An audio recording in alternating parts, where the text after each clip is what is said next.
Hey, what's up guys? Tugi here, back again with another episode of my Franchise Hockey Manager 4 Road to Glory series. Of course, now with the Spokane Chiefs after the restart. This is, of course, the first episode where we're really going to start getting into this series.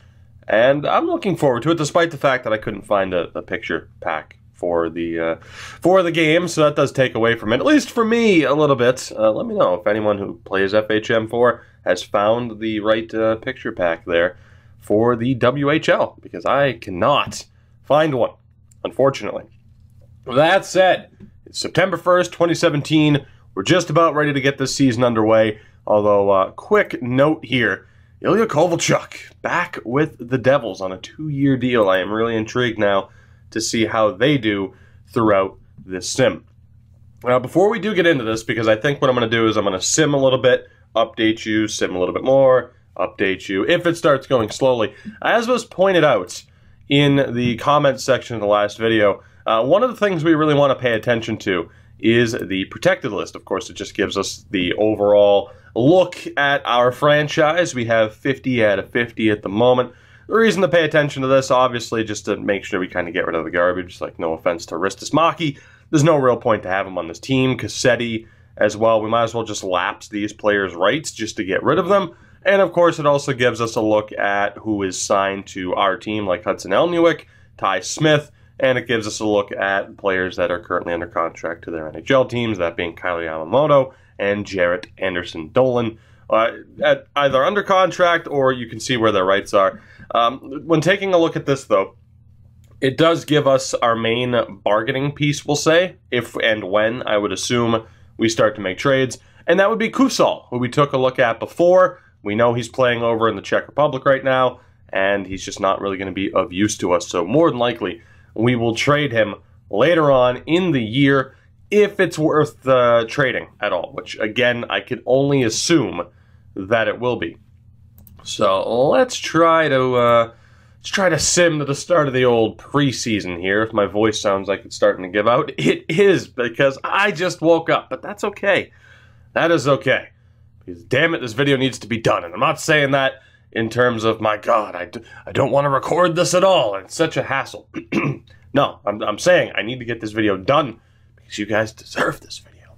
And also, I'm really excited for the series. Again, it's a new challenge with Spokane in the WHL, and I'm intrigued to see what I can do. Unfortunately for me, I was dumb enough to forget that I have the autosave set for the beginning of each month. So, yeah, I'm glad we got to save 1 day's worth of progress. Thank God this sims that much more quickly. We do have a trade. Ryan Miley. Hell of a name, and a 5th round pick to Brandon for Ty Ettinger and a 9th.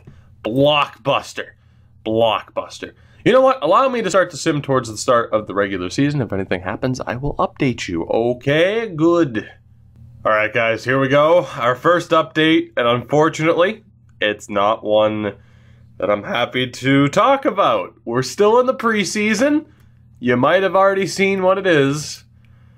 Oh my God. Kyler Yamamoto is out for a month or two with a broken collarbone. Now, again, as my game plan was to test the waters, see how good of a team we have, and then more than likely make trades, this is certainly going to hurt in terms of seeing how good this team actually is. Now, if we still are able to find success in his absence, and then he is, of course, back with the team, that's a really good sign, and I'm going to feel all right about kind of leveraging a bit of our future in efforts to try and win a Memorial Cup here in this first season or two. But what a gigantic loss that is for this team. Now, I don't think I'll update you with every trade, but this was interesting enough, as the Arizona Coyotes have moved Antti Ranta to the Islanders for Scott Mayfield. That is apparently Ranta's value at this point. And keep in mind, of course, this roster isn't updated to include the Kemper trade. So, wow. The Arizona Coyotes, ladies and gentlemen. Alright, maybe I will update you on every trade. The Arizona Coyotes have a new goaltender. It's Al Montoya. I don't know how Al Montoya ended up in Edmonton, but he's now in Arizona. So that's tremendous. And Arizona continued to wheel and deal. They sent Kevin Connaughton to Vegas for Derek Engeland. I don't know what's going on. The Arizona Coyotes, though, just as big of a mystery and as they are in real life, it's absolutely tremendous. As we're going to look at what our lineup looks like here for night one, as we get ready for the start of the regular season. Again, I am quite concerned about the absence of Kyler Yamamoto, but despite that, we still have a pretty solid lineup, although you could argue without him in here we are lacking any true game changers. But we'll see what happens as we begin our first season with Spokane Chiefs. Alright, I don't know who's worse. The Arizona Coyotes for trading Ranta for absolutely nothing, no offense Scott Mayfield, or the Islanders for waiving him. I don't get it. And apparently the Islanders acquired Steve Mason as well and put him on waivers too. What the hell is going on with some of these teams? Obviously, these, the ratings are adjusted. Don't worry. Grice isn't a 5-star goaltender. What is going on with the Islanders and the Coyotes? I'm so confused. Also, we're 2-1-1 to start the year. It's November 10th. We have a 10-5-3 record. Good for 23 points on the season. And finally, Kyler Yamamoto is back. So how am I feeling after that start to the season? Well, we are in second place in the division, so I'm feeling pretty good about that. And we also have some of the higher point producers in the league at the moment, particularly Jared Anderson-Dolan, who is actually leading the WHL in points. That said, I do feel like we need a little bit more help, which you could kind of tell that's the way we were going to go anyway. And I'm thinking the spot we need the most help in is center, because we actually don't really have a true fourth-line center right now. So looking at the top point producers, now I know someone like Cody Glass is available, but I'm thinking one of the better players, because I have a feeling Cody Glass might get called up to the NHL level fairly quickly. I could be wrong with that. So the other main guys that I'm looking at here would be Michael Rasmussen, who's 18 years old. He put up 55 points last year and has already put up 23 points with the Tri-City Americans, or Alexei Heponiemi, also 18 years old, which is a pretty big factor. He put up 86 points last year. So in trying to decide who to go for, I mean, the Tri-City Americans are a division rival, so it makes sense to take away one of their, if not their top player, aside from Jake Bean, who was also there. I'm intrigued to see if we can pull this off, but we are going to give it a shot. It's so difficult to tell if we're actually going to be able to do this, though. But we'll try to acquire Michael Rasmussen, who, of course, belongs, or his NHL rights belong, to the Detroit Red Wings. They don't really have any quote-unquote poor players. Like, they do have Bryce DeFazio that we could look to take back to get a little bit of extra value into our favor.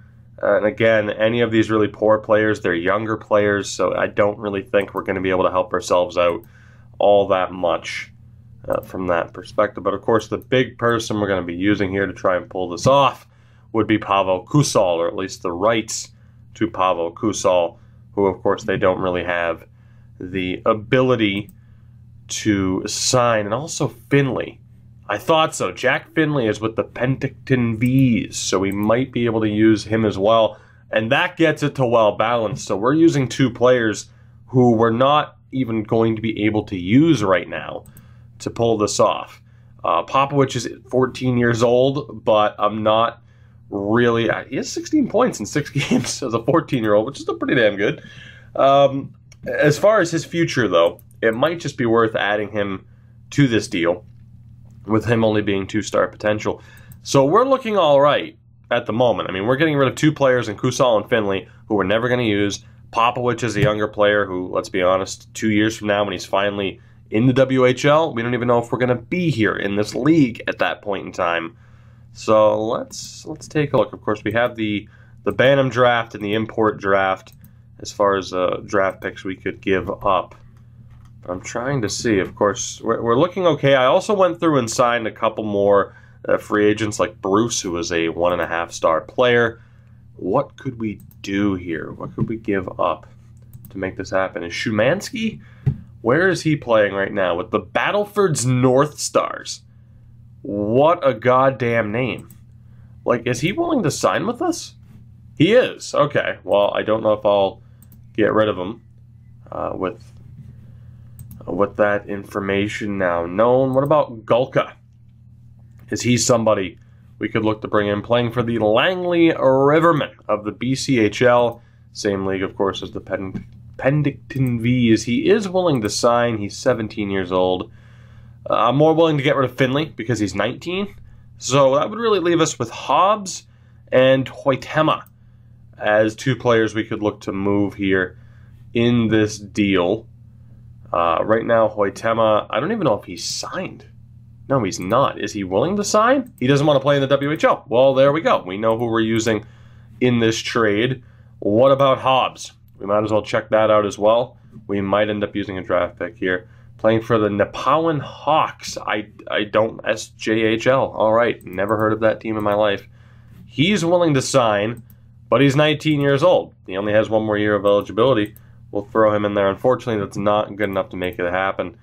So we'll take out Popowich, and then we'll take a look at the WHL draft. Can we use Regina's 4th-round pick? Yes, we could. Okay, we're looking all right here. An 8th-round pick would be enough.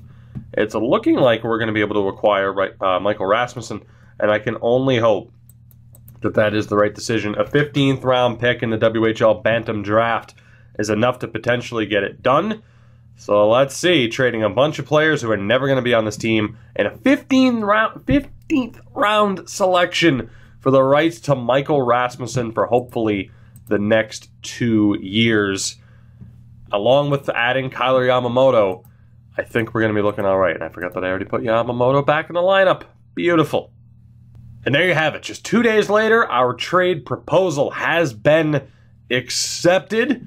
Call it a blockbuster with Tri-City if you want. I consider it more of a fleecing, as we have acquired Michael Rasmussen, like I said, hopefully for the next 2 seasons. But regardless, what an addition to this team he is. And it actually knocks Anderson Dolan down to the 3rd-line center spot. But as I mentioned, as you can see here, we now have 4 centers. He's at 81 fitness right now, which isn't ideal.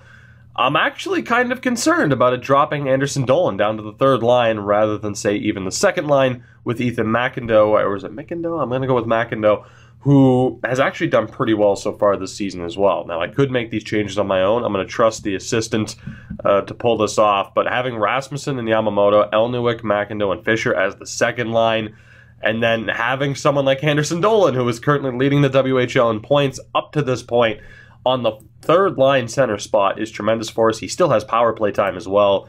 So I'm intrigued now to see how this team does. Basically, 2 gigantic additions. We trade for Rasmussen. We acquire Yamamoto. I think we're going to be looking all right. And we still have time before the trade deadline to make moves if we want to. It's November 12th. The deadline is on January 10th. So I am feeling really good about this team at the moment, although I do want to take a look at our goalie stats, and Birkin's doing okay. He's currently the backup. Wetherill could be a little bit better, but I'm feeling pretty good. If you get a look at the protection list now, we definitely have some talent kicking around on this team. And of course, I could look to bring in someone like Szymanski if I wanted to, or even Gulka, but considering they're not on this team now to begin with, they could definitely be bartering pieces, as we will get rid of DeFazio. We'll lapse his player rights. Beautiful. To be honest, we might have been able to do that without giving up even more. It just depends on whether or not Tri-City had those extra players that we could have taken back. So we're looking good. Before we look to make any other moves, let's sim a little bit further. Like I said, we still have a bit of time before the deadline. Let's see what the new look team can do.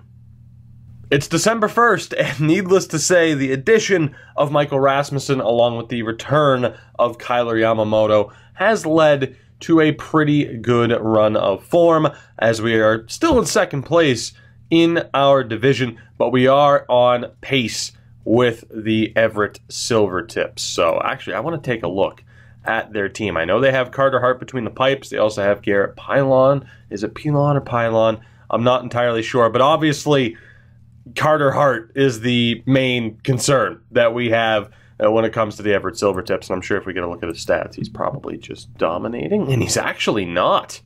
905 save percentage for Carter Hart. So what is the key for them? It would be Pylon and Bijkov. I think that's Patrick Bijkov, if I'm not mistaken. Hey, I butcher his last name, but I know his first name for some reason. I don't know why. But clearly it's Pilon more than anything, although he is currently out injured. If we look at the game rating, he is the highest rated player on the team. They also have this defenseman in Christensen who is doing pretty well. I have to admit, though, looking at their roster, I'm surprised to see them doing as well as they are.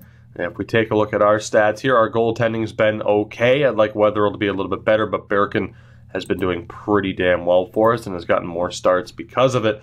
And when we look at our team, Anderson Dolan still on 30 points, Rasmussen on 30 points, Elnuik with 25, Yamamoto 5 points in 8 games, not quite the pace I'd want him to be at, but we'll give him a little bit of time here to get accustomed to playing with this team. So point total wise, I'm all right with it. We do have some defensemen like Reed and Ty Smith that are capable of putting up points. I'm not really sure what you would define as our weakness at this point in time. We're a solid team. We're on pace to be a solid team for the rest of the season. It's just a matter, I think, of simming a little bit more. Again, we have just over a month now until the trade deadline. I think it's a matter of simming just a little bit more and waiting to see whether or not making another addition to this team is the right idea. As we'll take a look at the stats page here. It's taking a little bit longer to load up, but that is okay. All right, here we go. Finally loaded up and taking a look. I mean, not surprising, Anderson Dolan has kind of dropped back a little bit in terms of goal scoring. Point production wise, it's now Phillips who is leading the way. Matt Phillips, who was contracted to the Calgary Flames. He put up 90 points in 70 games last year. He has 36 points in 29 games. So there are some players we could look at who are putting up points right now, or we could take a different approach in terms of strengthening the team in other ways other than point production. We certainly have options. And again, we'll take another look at players that are available. The Brandon Wheat Kings, of course, they do have Stelio Mateos, 18 years old. He could be a decent pickup option. And when you take a look at the rights, Nolan Patrick, we can't get him. Lindgren, we can't get him. Anderson, I'm not sure if we could get him, and to be honest, I'm not sure if I'd want to. I don't know how I feel about targeting overagers at 19. He's at Minnesota Duluth anyway, so that wouldn't be worth it. Ty Lewis, I'm fairly certain is still just outright with the Wheat Kings, and indeed, he is 25 points in 25 games, contracted to the Avalanche. I mean, if I'm going to go for... I mean, we could go for a 19-year-old. We could even go and acquire a 20-year-old. I'm just not sure if that's the right idea. I'd rather go for someone here like Anderson, who might be able to be around for a little bit longer. Of course, him in particular, that doesn't work out. He's with Minnesota Duluth as well. But I think you get my point. While I want to go out and find success within the next 2 seasons, it has to be the right player, particularly a younger player like Rasmussen, for example, who is actually going to be around beyond this season. Trey Fix-Wolansky, still one of my favorite names. You know, oh my God, oh man, what's his name? What's his name? I don't remember where he, all right, nope, we got this. Hold on, I have to do this. Is Jacob Smallwood in the game? He is. 1.5-star ability, 3-star potential. Let me know. Do I trade for Jacob Smallwood? I feel like it's a necessity, but let me know if that's the smartest move. The Victoria Royals will just drop down here to the bottom of the list. Scott Walford, a Montreal draft pick, would definitely be a good pickup option. I don't expect him to actually make the Habs anytime too. Even someone like Zablocki, a 3-star ability, 18 years old, would be a pretty good pickup. And actually, oh, you know what? Let's do it this way. Let's do it this way. It's a little bit... Actually, no, I can't even say it's really more time-consuming. Who the hell is this Miller guy on Victoria? 17 years old, Keandre Miller. Oh, okay, he plays for the U.S. Development Program. That is why I'm not familiar with him. We have Kaspic at 18. Can I filter this out just to only look at these younger players here who, again, might actually be around for a little bit longer? So, actually, with Miller, I'm not going to shortlist him, but I will shortlist Scott Walford, and we'll also keep an eye on Zablocki. So that's basically it for the Victoria Royals. If I go to Vancouver, does it keep the filter on? It does. Beautiful. Beautiful game design. I love it. And I love being able to say that and not being sarcastic. Let's take a look here at Gilden, even though I don't think he's going to be available to us. And indeed, he plays for UNH. Nice. Nice. All right, so there's no one on the Giants that we really need to look at. What about Tri-City? Olsen, and that's pretty much it. How about the Swift Current Broncos? They have Heponiemi, someone who we were considering trading for previously. What an addition he would be to this team. It wouldn't even be fair. The Thunderbirds have... I've never been able to pronounce his name. I can't do it. But we will still add him to the short list as a potential player. God, that is a bright green for the Thunderbirds. We have Kirby Datch, 16 years old, currently battling injury. But, I mean, what better way to secure our future than to acquire a 16-year-old who's already 3-star ability that has 5-star potential? Of course, we have Rasmussen, Anderson Dolan. That's all well and good. The Regina Pats have Jake Lishishin. I'm never going to be able to properly say his surname either, but that is okay. Red Deer. They have Grant Mishmash, but he is currently, if not with the NCAA, with the development team. I honestly can't remember. Prince George, no one really. Like, Leopard might be a decent addition just because he has potential. And at 17 years old, he has... Dude, by the way, that color scheme is amazing. And, you know, he has time to develop, but we are looking for success immediately. 2 3-star players here in both Fonstad and Kelly. Ian Scott is there as well. Rebuilding Hockey Town legend. If you haven't seen that NHL 17 series on my channel, hey, go check it out. Portland Winterhawks have Cody Glass, who, again, I was a little bit worried about acquiring, but we'll add him to the short list. Henry Yoki-Harju is there, or Yoki-Haru is there as well. Reedy. I'm actually not familiar with this guy. Committed to the NCAA, University of Minnesota. What about Gutman, which is a tremendous name? Cole Gutman with the Dubuque Fighting Saints, the USHL. To be honest, he might be worth keeping tabs on. It's not the worst player I've seen, and we have McManus and Demin, but we're okay. Let's keep looking. What about Moose Jaw? Anybody here? Good old Jet Wu. How could I not look to acquire Jet Wu? They also have Josh Brook, who we can keep an eye on, and Chorney, who I'm not really familiar with. The Salmon Arms Silverbacks of the British Columbia Hockey League. I mean, it's the same team with the Pennington V's. I'm just not sure if it's actually... I mean, I would assume it's the name of the league, but hey, it's fine. And actually, I want to go back and check the Winterhawks here. I was going to check like McManus, Demeen, Hughes, and Taylor. But I think we're okay. Let's take a look at Lethbridge. Jordy Bellerive and Addison. Actually, how long is Bellerive out for? Hand laceration day today. I was going to say hand to hand. I mean, I don't know. Maybe he likes to drop the gloves. Maybe he's a fan of hand-to-hand combat. I mean, am I the only one who gets like a Transformers vibe from this default Hurricanes logo? Just me?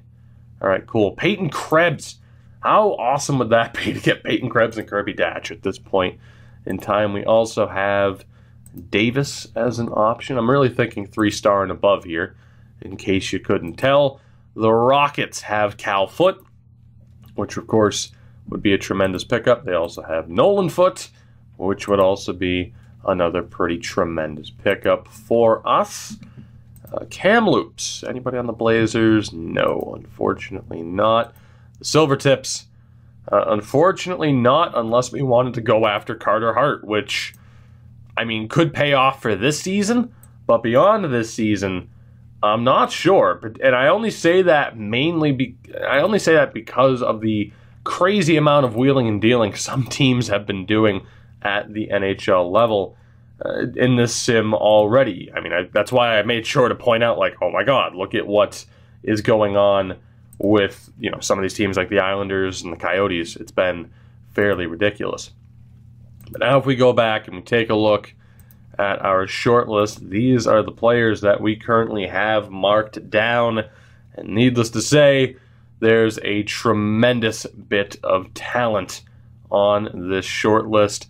Whether or not we wanted to go after guys like Cody Glass and Cal Foote, I'm not sure how easy that would be. It's kind of weird I can't hit the trade for player option. Can I from here? I thought the right click would have left that as an option. Assign scout, offer contract. Well, obviously I can't do that. Cal is currently with the Tampa Bay Lightning. He's played 15 games with them. All right, well, let's just remove him from the short list. No point in that. Is Cody Glass also up? He's not. He is currently with the Winterhawks. All right, so Cal Foote's not an option, but Cody Glass represents our best option at the moment. Nice. So, with that said, as you guys can get a look at the list of players you think might be a big help to this team, or that I feel might be a big help to this team, again, you can get a look at what we have to work with this current roster. I'll also show you the strategy page. Let me know. Again, we have just over a month until January 10th to kind of make things happen here. I'm all right with where this team is. It's just a matter of, do we want to go all out over these 2 years to make this happen, or do we want to play the long game? Do we want to assume that we're going to be here for a bit? It's honestly, I mean, it's an interesting situation we find ourselves in, where we could go for it like heavily and try to win the Memorial Cup over the next 2 years for the duration of our first contract. But beyond that, if we do play it, you know, if we do play the short game and we fail, we are going to be in a very, very bad way for a very, very long time. But let me know what you think as you get a look here at the biggest competition right now. The best team in the WHL would be the Medicine Hat Tigers, and it might even be worth looking at the QMJHL, currently led by the Acadie Bathurst Titan and the Sherbrooke Phoenix. The two other teams we had offers from are both 25-3-0 through 28 games. How does that make you feel? Let me know in the comments below. I hope you enjoyed this episode. In the next one, we will wrap up the season sim, and we might even get into the playoffs. I'm not sure. We'll figure it out. But again, I hope you enjoyed. I wanted to give you this one last bit of information to maybe make some last-second changes. How do you think we should approach this? You know the deal. So again, I thank you guys so much for watching. Have a good one. Take it easy. I'll catch you next time, hopefully. Goodbye.